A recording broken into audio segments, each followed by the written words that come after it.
Yeah, there's this world out there that a lot of advertisers don't know about until it hits them, and then they quickly learn how big a problem it is. And that's all the platforms, but Google, I'd say in particular, where we spend the most of our time. They have all sorts of policies about the advertising you can do, and they have all sorts of automation and AI in place to enforce those policies. And so you'll see tons of legit advertisers who get caught up by the enforcement. Maybe they accidentally violated a policy, maybe they didn't do anything wrong, but the system flagged something, and then their ad account gets suspended. And you'd think it'd be as simple as, okay, hey, Google, tell me what went wrong. I'll fix it. Let me keep paying you money. Unfortunately, it's not that simple. Business with a servant's heart. Welcome to the podcast.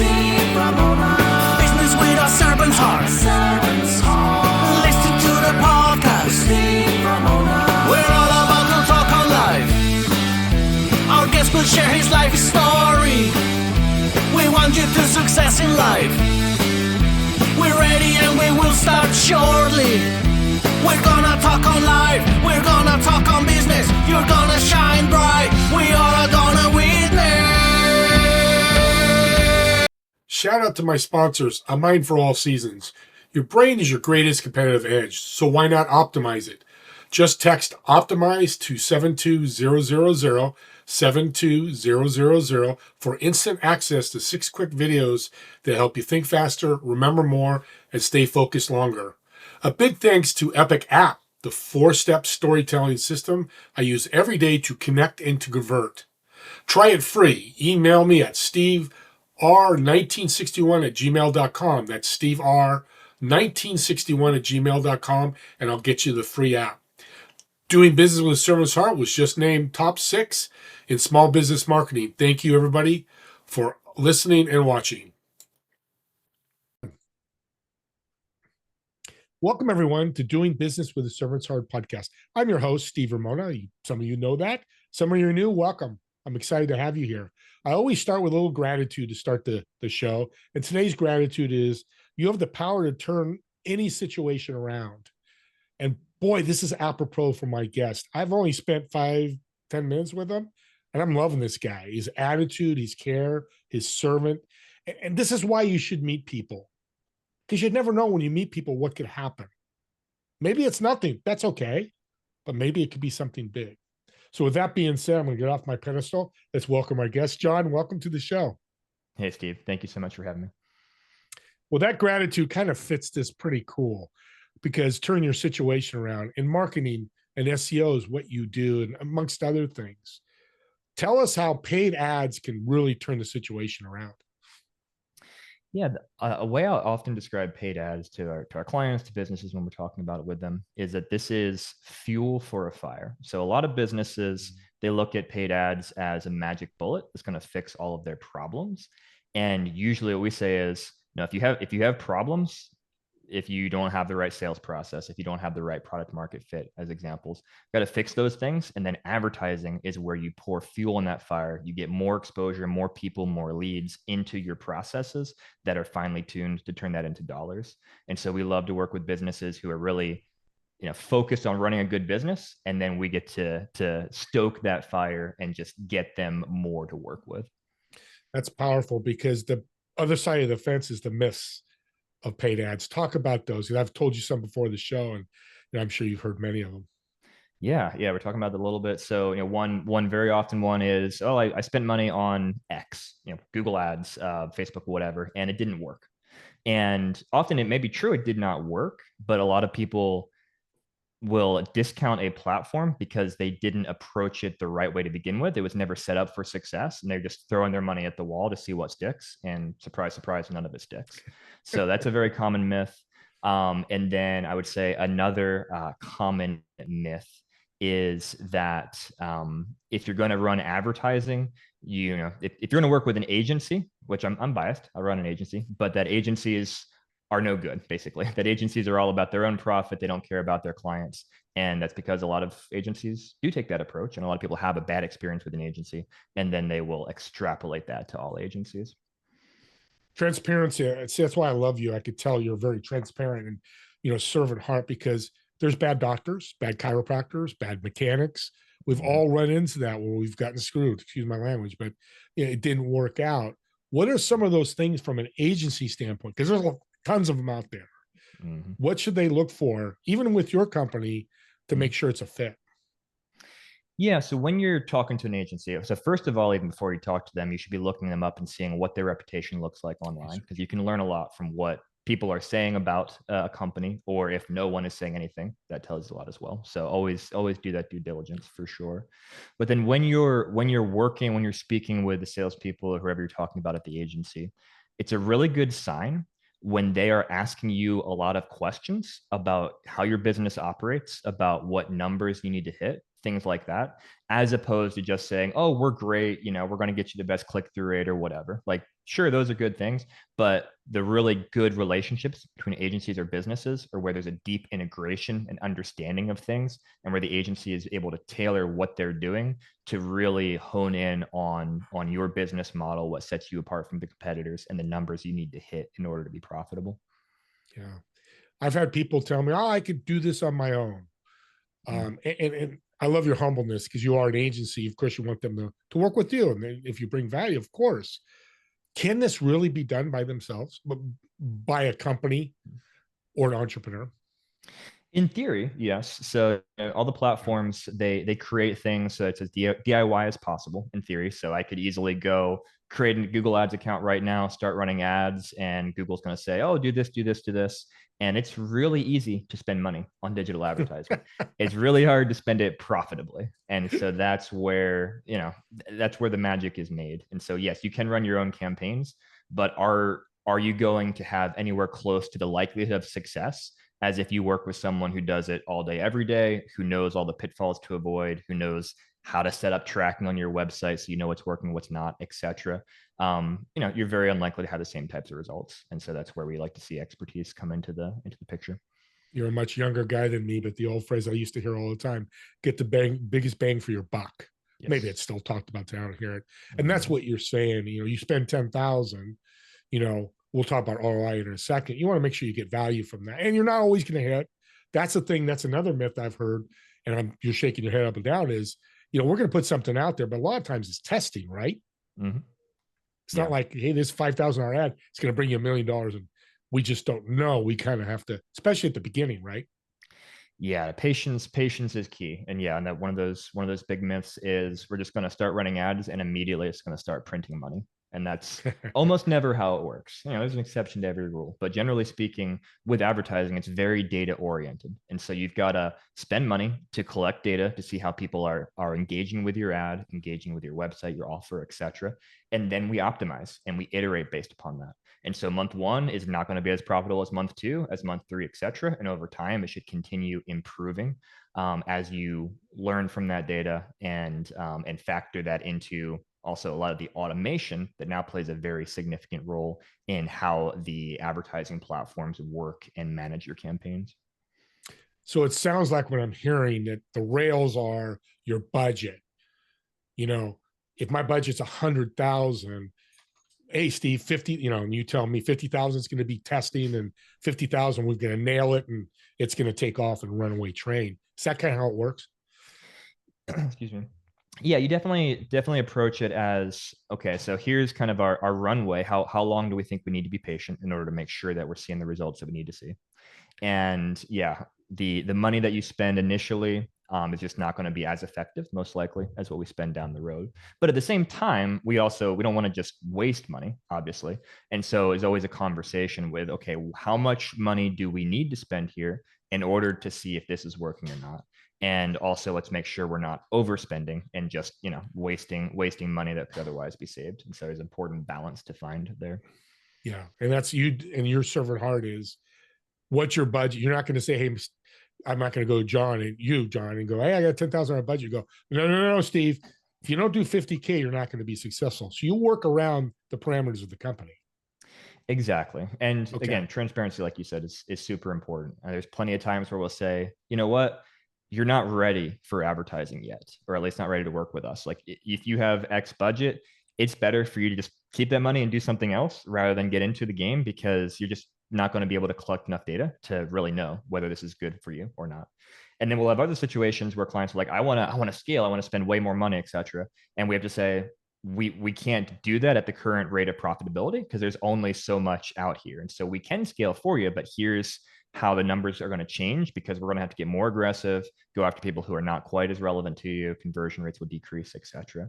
And so you gotta, when you're working with an agency or an in-house team member, whoever you work with, you want someone who's able to think strategically about those things and then be transparent with you and just be a guide and tell you, here's what may happen when you do this, here's what may happen when you do that, and so forth. My servant heart radar is coming up. Ding, ding, ding, ding, ding. Because when you say no, this is not a fit, in a sense, you didn't make money, right? Yeah, 100%. So you're willing to say no to somebody. Sorry to interrupt, but I want people to understand this. You're willing to say no to XYZ. This is not going to work right now, but you didn't put money in your pocket. You got nothing, and you actually brought them value, right? Absolutely. Yeah, no, we're happy to turn.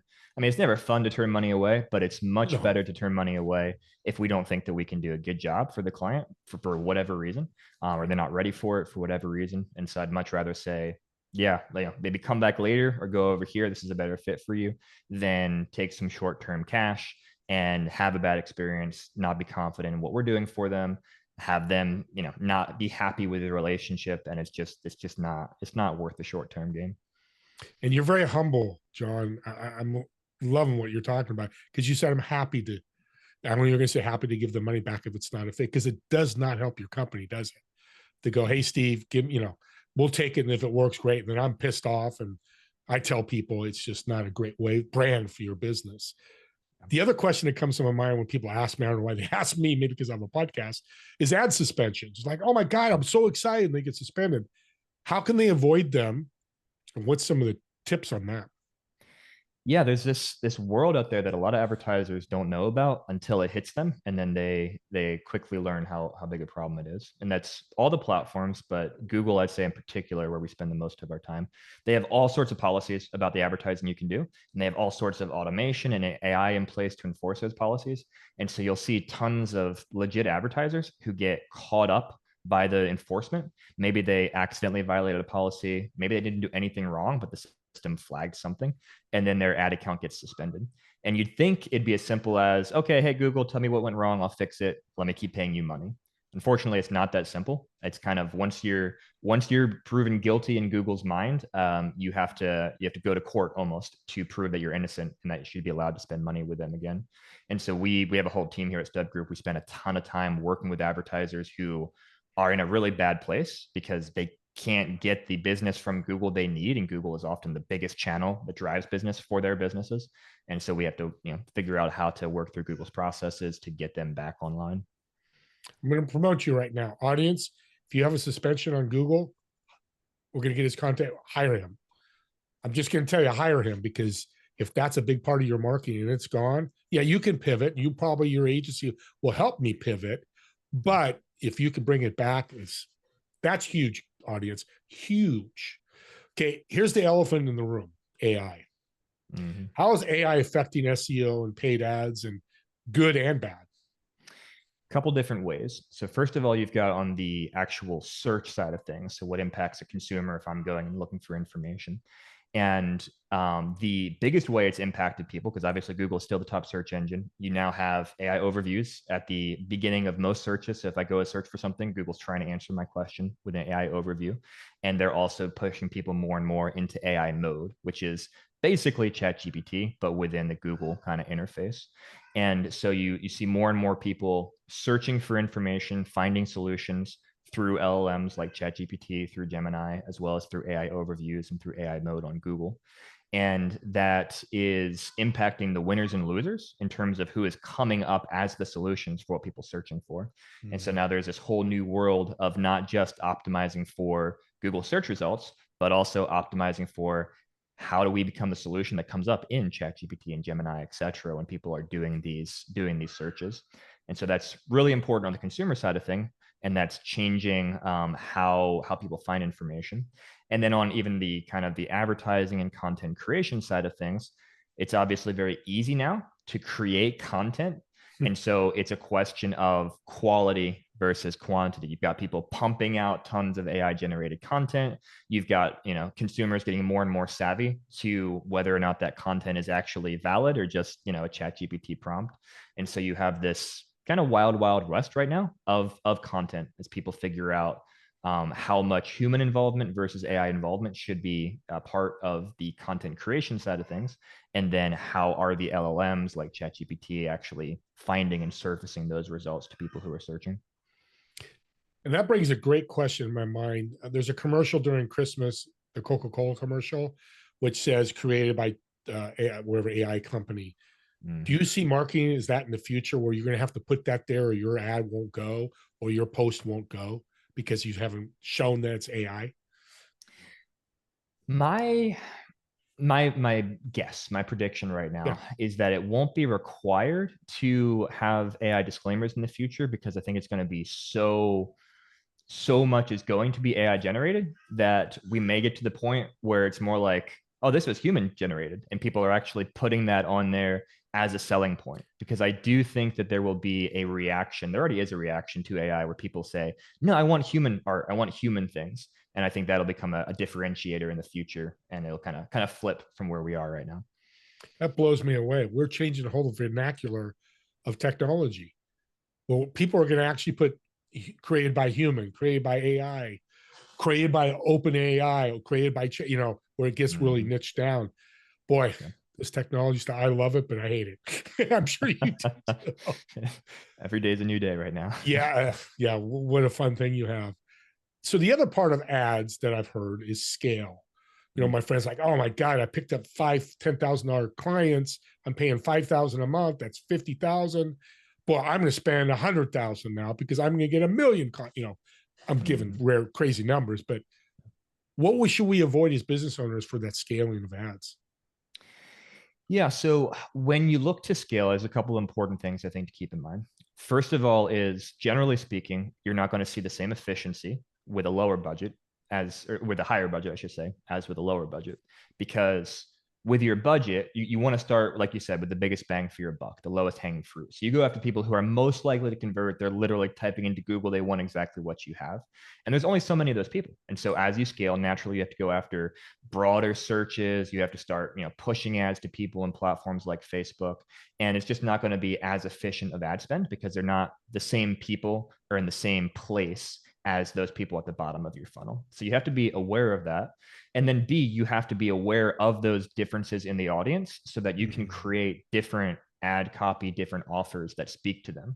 Because, if I'm searching on Google right now for what you sell, I'm going to react probably to a different offer than if I'm scrolling through cat videos on YouTube and I see your YouTube short come up. And so you have to think about the people you're targeting and where they are in the buying cycle, and then create the right content to reach them in those different places in order to really scale and get, significantly more volume of leads or orders or whatever you're trying to drive as compared to when you start with the bottom of the funnel. Yeah.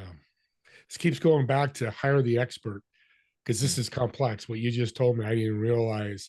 Easily for me, an individual entrepreneur could make a mistake and lose thousands of dollars or hundreds of dollars, depending on what that ad space is. That's interesting. Audience, I hope you're taking some notes, because whether it's John, I hope it's John or somebody else, don't do something crazy without having an expert at least look at it, or, whatever it may be. I want to get into the servant's heart.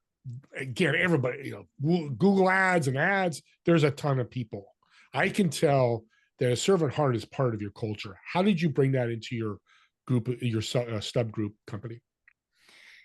At the beginning of the day, it comes down to the people we bring on board, because what the primary thing that we're selling as an agency is the skill set, the experience, the time of our team members. That's what they're bringing to the table, generally speaking. And so we have to bring people onto our team to work with our clients who have genuine care for who they're working with. And we're not always perfect, but we strive really hard to look for those people who have that level of care, who don't just look at it as a job, but who truly kind of get involved with the businesses of the clients they work with, and who are excited about the wins, who are frustrated about the losses, and who want to put in the extra, oomph into that relationship and into the work that they're doing to truly make their clients successful. It's beautiful. What things do you do that for the audience can help them to develop this culture that you're talking about, the servant's heart culture of caring? And is there like meetings, or, Gary Vaynerchuk used to say, just because you have a beer Friday doesn't mean that you're building a great culture. It just means you're giving free beer and food, of course. What do you guys do over there? I think it's a combination of example, incentives, and accountability. So from an example perspective, when I'm working with my team, going back to what we talked about earlier, if we have a situation where I don't think that we're the right fit for a client, or they're not where they need to be yet, they see me tell them, hey, let's tell this client, we should part ways. Like, we're not the right fit. We'll stop making money from you because you're just, we're not ready to help you, or you're not in a place to be helped. And so that example is really important to say, well, yes, we do want to retain all of our clients, but also we're going to do the right thing by our clients. And then incentive as well. We don't have just kind of these generic, oh, your retention rate has to be X. We look at every situation, and our team members know, hey, they're not going to get blamed if we lose a client for factors that are outside of their control. What we're focused on is what we can control and doing the best possible work. And then from an accountability perspective, it is having mechanisms in place to show them they need to be doing that quality of work. And human nature is human nature. The squeaky wheel gets the grease or the oil, as they say. And so you have to have mechanisms in place to make sure we are doing right by all of our clients, and consistently trying to perform better for them, communicate with them well so they know where things are at, and always be improving the quality of our work product. Yeah, mechanisms/systems, same thing. You just used it. Want to make sure the audience knew. That's powerful. And you're successful. I know you want to scale, grow, but you're a successful company. You guys have no problem to tell XYZ person, hey, you're not a fit to this after 6 months. Let's find you another place, or, there's probably another place. How are you serving them and you at the same time? Yeah. I mean, it's never fun to see revenue go away. I'm not going to pretend like, oh, yay, we're making less money. But yeah, again, it's doing right by a client, and B, in the long run, I've been in business for long enough to know that we're building for 10 years down the road. We're not building for next month. And so it's just not worth having that bad relationship with the client to make those short-term gains when it's just not going to be right for them, and it's going to not be right for your team members who are working with them, and it's going to impact you reputationally, negative reviews, like all of that. It's just it's better business to do it right the first time. And again, we're not perfect. It's always always room for improvement. I'm the first to say that, but that's my heart and the ultimate goal. And I love that you said that, because we're fallible. It's just human. You're going to make mistakes, and the future is always important. Word of mouth is a hell of a tool. Yeah, it could be good or bad, and you just got to be careful with that. And it doesn't cost you anymore to be kind. That's the other thing I tell people. There's no extra added incentive or cost, because hey, I was kind to John. I was kind to my person, or whoever it may be. And we won't get into how you can serve people when you say no, but that's important that you do that successful. Last question. I'm excited to hear this answer. What does StubGroup look like? I think of StubHub. I don't know if you probably get that all the time. StubGroup in the next 2 to 3 years. What's going to happen with your group? I think the biggest thing the next 2 to 3 years for both us and the industry in general is just how the AI tools right now are changing how people find information online. And we're going through a sea change in that we haven't gone through for quite a while. And I'm excited because we get to be on the cutting edge of that, and we get to help our clients be on the cutting edge of that. And there's, anytime this happens, there's the opportunity for winners and losers, and we want our clients to be the winners. So we're trying to approach it head on. But I think the world's just going to look different 2 years from now than right now, in terms of how people go out and, again, find what they're looking for. I love it. What a way to end the show. One last question. Let's learn what the real John Horn does personally. Yeah. So I'm going to find you're going to tell me your favorite restaurant. I'm going to reserve a table. Mm-hmm. I mean, you can go eat, but I want you to invite 3 people who've changed your life, been influential in your life, whether dead or alive, doesn't matter. But for me, because I'm sitting there, I'm a foodie.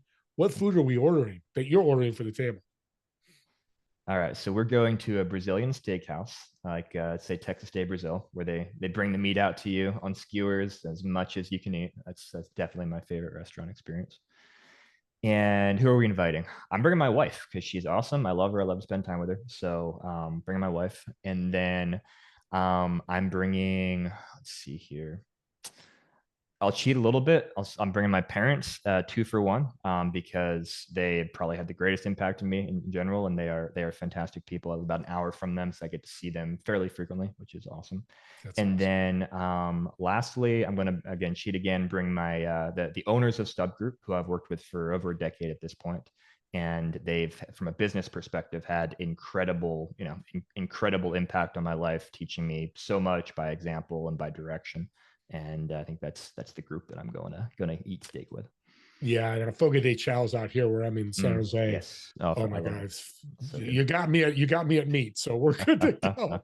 And I could tell the family's a big part of your life, and I love that for you. That's just it's so powerful. And by the way, you have a podcast. Name of the podcast and what we're going to hear from the podcast. Yeah, clicks to customers. I love to chat with people in kind of marketing and sales world, and really focused on mostly on small to medium sized businesses and how they can improve marketing, improve sales, improve culture. Clicks to Sales. Of course, a marketing agency has a great name for their podcast. That is so good. People, I think first, thanks for taking the time. You've been an incredible guest. Done 900 shows, and you just are so humble and the servant's heart in your business. And tell your owners that thumbs up. I'm a fan of yours. How could people reach out? I know people want to reach out and learn more. Yeah, best place through our website, excuse me, stubgroup.com. And we also put a lot of free content on our YouTube channel. Just search StubGroup on there, subscribe, and you'll get lots of stuff in your feed. Yeah, jump on that YouTube. He's educating you for free. And free education is the best education. Not the greatest because hiring StubGroup, but even better. But if you're trying to learn some things and just be smarter, jump on YouTube and listen to John. Thanks again, John. And audience, let's end the show with this. Subscribe to our YouTube channel or John's or somebody else's. Here's why. These shows and what he does, educational or podcast, you can impact people. Well, how could that happen, Steve? Well, you listen to John on this podcast and you're talking to a friend of yours as an entrepreneur. He's always complaining about marketing and paid ads. Guess what? Take the link and go, hey, Joe, check this out. Listen to this guy, John. He's awesome. And then they reach out to StubGroup and maybe they hire him, maybe they don't. Maybe they go to his podcast, YouTube channel and learn. Did you make an impact with Joe? Absolutely. That's what this is all about. So with that being said, me and John want to thank all of you for watching or listening to this podcast, and we'll see everybody on the next episode of Doing Business with a Servant's Heart. Have a great day, everyone.